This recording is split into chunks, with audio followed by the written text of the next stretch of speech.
Hello friends, I am Dipanshi Sharma. Welcome to my YouTube channel Genius Dipanshi, and I am doing well. Today I will discuss about between operator in MySQL. In previous video I was discussed about in operator, but in today video I will discuss about between operator. So this is a product table, and in this table we have 4 columns: product ID, product name, quantity and price of a product. और जो आपके table का name है वो है यहाँ पे प्रोड PROD, और यहाँ पे आपके 4 कॉलम्स है: प्रोडक्ट अंडरस्कोर ID, प्रोड underscore name, quantity and price. तो आज हम यहाँ पे देखेंगे कि बिटवीन ऑपरेटर का यूज़ हम कैसे करते हैं। बिटवीन का मतलब होता है जब आपको रेंज के अकॉर्डिंग कोई भी स्पेसिफिक रोज को आपको फैच करना हो। जैसे कि मैंने यहाँ पे लिखा select star from prod where price between 10 and 50। इसका मतलब क्या है कि जितनी भी जो भी प्राइस 10 एंड 50 के बीच की जितनी भी प्राइस है, अगर वो एग्जिस्ट करते हैं टेबल के अंदर, तो वो सारी वो आपकी स्पेसिफिक वो आपकी फैच होकर के आ जाए।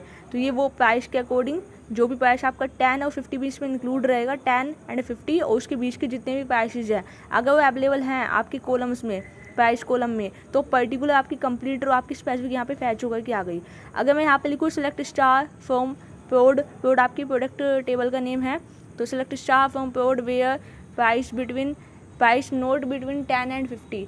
तो इसका मीनिंग क्या है कि जो भी आपके प्राइस है 10 एंड 50 की रेंज के, उसको छोड़ करके बाकी की जो प्राइस है उसके अकॉर्डिंग आपकी स्पेसिफिक वो आपकी फैच होकर के आ जाएंगी। तो यहाँ पे प्राइस था 190, तो ये प्राइस जो है ये 10 एंड 50 की रेंज में नहीं आता है, तो इसकी स्पेसिफिक वो आपकी आउटपुट में आ गया।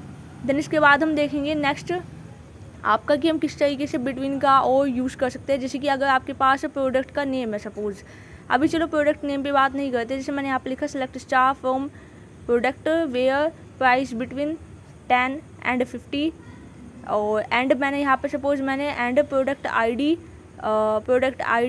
नोट इन सपोज मैंने लिख दिया यहाँ पे 1001, 1002, 103 एंड 104। इसका मीनिंग क्या है कि अगर आपकी प्रोडक्ट आईडी 101, 1002, 103 एंड 104 नहीं है, प्लस आपका जो प्राइस का रेंज है वो 10 एंड 50 के बीच का है, तो ऐसे आपका प्रोडक्ट टेबल से वो स्पेसिफिक वो फैच होकर के आ जाए। तो प्राइस आपका 10 से 50 के बीच में ये प्राइस थे, प्लस आपका प्रोडक्ट आईडी 1001 to 1004 नहीं है, तो ये आपकी स्पेसिफिक वो आपकी निकल करके आ गई। थर्ड कंडीशन आपकी ये थी बिटवीन का यूज़ करने की। तो मैंने पहली कंडीशन में बताया था कि 10 एंड 50 के रेंज के जितने भी प्राइस है उसके अकॉर्डिंग स्पेसिफिक रोज आ जाएँ। सेकंड कंडीशन मैंने बताई कि 10 एंड 50 के प्राइस जो भी 10 एंड 50 रेंज के जितने भी प्राइस हैं उनको छोड़ करके जो बाकी की प्राइस के अकॉर्डिंग स्पेसिफिक वो आपकी फैच होकर के आ गई। थर्ड कंडीशन मैंने बताई कि आपका प्राइस तो 10 एंड 50 की रेंज का ही होना चाहिए, बट जो आपकी प्रोडक्ट आईडी है वो 101 to 104 को छोड़ करके बाकी की जो आपकी प्रोडक्ट आईडी है as per the price range आ जाए। नेक्स्ट मैंने यहाँ पे देखा है सिलेक्ट स्टार फ्रॉम प्रोड। इसका मतलब मैंने प्रोडक्ट टेबल को पहले सीन किया, अब मैं प्रोडक्ट टेबल में ना कुछ डेटा इंसर्ट करना चाहती हूँ, तो मैं यहाँ पे ना कुछ डेटा इंसर्ट कर लेती हूँ, सो डैट कि हम अपनी बाकी की जो कंडीशंस है वो भी अप्लाइड कर दे। मीन्स अब बाकी की कंडीशंस का मीनिंग क्या है यहाँ पे कि जो आपका ये बिटवीन ऑपरेटर है ये किस तरीके से यूज़ किया जा सकता है उसके लिए। तो मैंने यहाँ पे कुछ डेटा कम पड़ रहा है, जैसे मैं यहाँ पे ना डेटा की रिडंडेंसी कर रही हूँ। जस्ट लाइक जो आपका प्रोडक्ट नेम है ना, मैं यहाँ पे कुछ मिल्क एंड चिप्स इस तरीके कोई भी प्रोडक्ट रिडंडेंसी या डुप्लीकेसी वाला डालना चाहती हूँ। तो मैंने यहाँ पे ना कुछ डेटा इंसर्ट करने के लिए इंसर्ट कमांड का यूज़ किया, इंसर्ट इनटू प्रोड वैल्यूज़, और यहाँ पे आपकी 4 कॉलम्स की प्रोडक्ट की आईडी, उसका नेम एंड उसका क्वांटिटी एंड उसका प्राइस। तो क्वांटिटी तो हम यहाँ पर सभी प्रोडक्ट की 1 डाल देंगे, प्राइस जो भी आपको रखना है वो आप रख सकते हो, लेकिन जो प्रोडक्ट का नेम है मैं सभी में मिल्क एंड यहाँ पे मिल्क और चिप्स इस तरीके से कर दूँगी, और जैसे जोश की यहाँ पे आईडी है वो चेंज कर दूँगी 1009 to 9, 10, 11, 12, 13, 5 आपकी इंसर्ट करना चाहते हो तो 5 रोज है, तो मैंने आईडी चेंज कर दिया, और बाकी यहाँ पे प्रोडक्ट में 2 मिल्क प्रोडक्ट ले लिए एंड मैंने 3 यहाँ पे चिप्स प्रोडक्ट ले लिए। क्वांटिटी एक ही रखिए, प्राइस आप चेंज कर सकते हो जो भी आपको प्राइस रखना हो, ठीक है। तो हम इस तरीके से यहाँ पे गो बटन पे क्लिक करेंगे तो यहाँ पे दिखा देगा आपकी जो ये इंसर्शन हमने किया है वो 1 इंसर्टेड इस तरीके से आ जाएगा। जब आप प्रोडक्ट टेबल चेक करोगे तो वहाँ पे आपका डेटा आपका इंसर्ट हो जाएगा।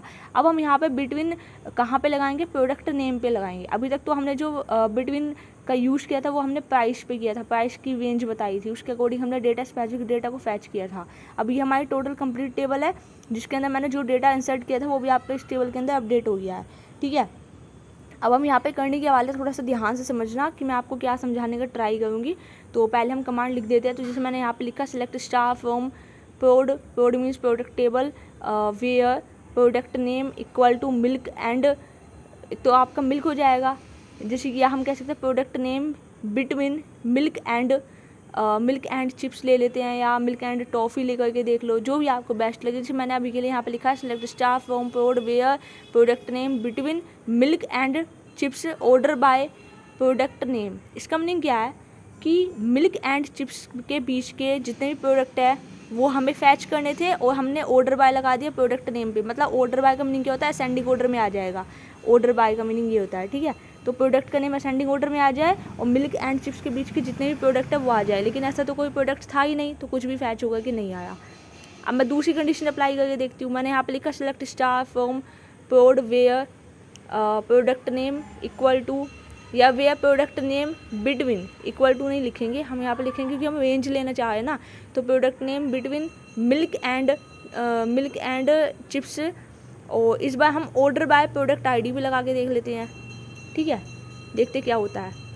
इसका मीनिंग क्या है कि मिल्क एंड चिप्स के बीच की कोई रेंज जहाँ पे प्रोडक्ट आईडी को हम असेंडिंग ऑर्डर में ले लें, ऐसी भी कोई रेंज यहाँ पे नहीं दिखी, तो यहाँ पे कोई भी आपका जो है डेटा शो नहीं हुआ। अब हम कुछ और देखते हैं इसके अंदर कि और क्या किस तरीके से डेटा आ जाए हमारा, ठीक है। मैं आपको सिखाना चाह रही हूँ कि आप किस तरीके से बिटवीन का यूज़ कर सकते हो, बिटवीन ऑपरेटर का। यहाँ पे मैंने यहाँ पे लिखा select star from prod where product between milk and chips. अभी भी कोई प्रोडक्ट नहीं दिखा मिल्क एंड चिप्स का, लेकिन अगर मैं यहाँ पर मिल्क एंड टॉफ़ी करके देखूँ प्रोडक्ट का नेम तो शायद कुछ दिख जाए। तो अभी हम देख लेते हैं कि अगर मैं प्रोडक्ट का नेम मिल्क एंड टॉफ़ी के बीच का रेंज ले लूँ तो शायद कुछ प्रोडक्ट नेम आ जाए। तो पहले हम ना अपने टेबल को चेक कर लेते हैं। तो मैं अगर यहाँ पर मिल्क एंड टॉफ़ी के बीच का लेके देखूँ तो शायद कुछ ना कुछ आएगा, गारंटेड आ जाएगा, ठीक है। तो अभी हम पहले टेबल को ध्यान से रिव्यू कर लेंगे कि हमारे टेबल में है क्या क्या चीज़ें, देन इसके बाद हम यहाँ पे देखेंगे। अब इसके बाद हम चलते वापस अपने एसक्यूएल पे, और अब हम यहाँ पे एक और कमांड लिख करके देख लेते हैं select star from prod where product name between. और यहाँ पे इस बार हम प्रोडक्ट नेम में ना रेंज थोड़ा सा चेंज करके देख लेते हैं। जैसे अभी हम बार बार again and again milk and chips के बीच की रेंज निकाले, एंड ऑर्डर बाय भी हम प्रोडक्ट नेम पे लगा के देखा, प्रोडक्ट आईडी भी लगा के देखा, तो भी कुछ भी डेटा फैच नहीं हुआ। तो इस बार हमने यहाँ पे लगाया product name between chocolate and toffee. हमने चॉकलेट एंड टॉफ़ी प्रोडक्ट पे लगाया है, ठीक है। और अभी हम गो बटन पे जा कर के देखते हैं। तो यहाँ पे देखिए, यहाँ पे चॉकलेट एंड टॉफ़ी के केस में यहाँ पे कुछ रेंज इस तरीके से आ गई है, ठीक है। अभी शायद आपको आउटपुट समझ में नहीं आया होगा कि इसमें हुआ क्या। तो यहाँ पे मैंने लिखा कि product name between chocolate and toffee. जैसे आपने पहले प्राइस की रेंज ली थी 10 एंड 50 के बीच की, तो 10 एंड 50 भी इसमें इंक्लूड था। उसी तरीके से मैंने यहाँ पे लिया रेंज चॉकलेट एंड टॉफ़ी की, तो चॉकलेट एंड टॉफ़ी तो यहाँ पे इंक्लूड रहेगा ही, और उसके बीच की जो भी रेंजेस है प्रोडक्ट नेम की वो भी आपके इसके अंदर आ जाएंगी। अब जैसे कि मैं यहाँ पे यूज़ करने वाली थी ऑर्डर बाय का फंक्शनैलिटी, तो हम यहाँ पे ऑर्डर बाय की फंक्शनैलिटी भी देख लेंगे। तो मैंने यहाँ पे एक कंडीशन लगाई select star from prod where product name between milk and toffee, and order by हम भी इसमें लगा देंगे प्रोडक्ट नेम पे ही, ठीक है। तो देखते हैं कि इस बार हमारा डेटा फैच होकर के आता है या नहीं। तो ऑर्डर बाय मैंने यहाँ पे लगाया है प्रोडक्ट नेम पे, तो इसमें क्या होगा कि मिल्क एंड चिप्स तो होगा ही होगा, अभी भी कुछ नहीं आया मिल्क एंड चिप्स के नेम से, ठीक है। अब हम इसी क्वेरी को यहाँ पे कॉपी पेस्ट करके मिल्क एंड टॉफ़ी पे लगा के देखते हैं। हम अगेन एंड अगेन क्या करें, एक ही चीज़ करते जा रहे हैं कि हम मिल्क एंड चिप्स पे लगा रहे हैं, लेकिन उससे कुछ डेटा फैच होगा कि नहीं आया। तो इस बार हमने कंडीशन चेंज करी है, मिल्क एंड टॉफ़ी पे लगाया है। तो मिल्क एंड टॉफ़ी तो इंक्लूड हो गई, लेकिन उसके बीच की जो भी रेंज है वो आपके प्रोडक्ट नेम आ गए। एंड ऑर्डर बाय हमने प्रोडक्ट नेम पे किया था, तो और यहाँ पे असेंडिंग ऑर्डर में आपकी प्रोडक्ट की लिस्ट भी आ गई, स्पेसिफिक वो फैच होने के साथ साथ। तो this is the use of between operator in MySQL, and if you have any doubts any concern regarding this you can ask me any time in a comment section, and I am available for you in a comment section, and this is the basic of between operator in MySQL। मैंने यहाँ पे आपको price की range बताई थी 10 and 50, secondary मैंने बताया था नोट बिटवीन 10 एंड 50 प्राइस की रेंज में वो डेटा आ जाए। थर्ड मैंने आपको बताया था यहाँ पे कि जिसमें आपका प्रोडक्ट नेम के अकॉर्डिंगली हमने यहाँ पे रेंज फिक्स करी थी, और फिर मैंने ऑर्डर बाय लगा के करके आपको समझा दिया कि ऑर्डर बाय कैसे लगेगा। तो अगर किसी भी पर्सन को यहाँ पे कोई भी क्वेरी आती है तो वो वापस से वीडियो को रिव्यू कर सकता है, रीवॉच कर सकता है। Have a great day and like share and subscribe to my YouTube channel Genius Deepanshi and thank you for watching and thank you guys for your support and appreciating that and that is given to me the lots of love